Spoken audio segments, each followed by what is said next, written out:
In the Manson family, one of the ways they would get food would be going on garbage runs. In Helter Skelter, Susan Atkins was quoted as having said, "The supermarkets all over Los Angeles throw away perfectly good food every day. Fresh vegetables and sometimes cartons of eggs, packages of cheese that are stamped to a certain date, but the food is still good."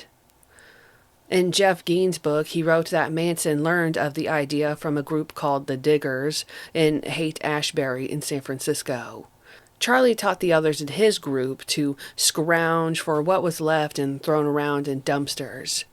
Gein's book also said, "Sometimes some of the women would put on regular clothes and go to food stores, identifying as Girl Scout leaders, to ask for donations for snacks. Other times, group members would volunteer as stall assistants at farmers markets. At the end of the day, they would be given whatever fruits or vegetables hadn't been sold and weren't fresh enough to offer to the public again the next day."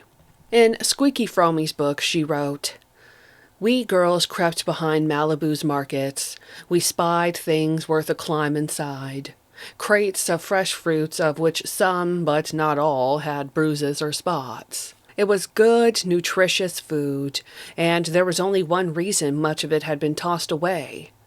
People didn't want to buy a small stalk of celery or tomato with a bruise. They wanted picture-perfect goods and left the crooked carrots to us. We were continually surprised by what we found. Sealed blocks of cheese with a few tiny specks of mold, misprinted packages of such things as crackers and pasta. We brought it home and washed it thoroughly. We had real butter, bread, and crisp salads. We came to believe that you could have fed the world with just America's garbage." On Manson's album Lie, there's actually a song about this which is called Garbage Dump. Interestingly, though, Lino LaBianca, one of the victims to the crimes, was the president of Gateway Markets, a supermarket chain.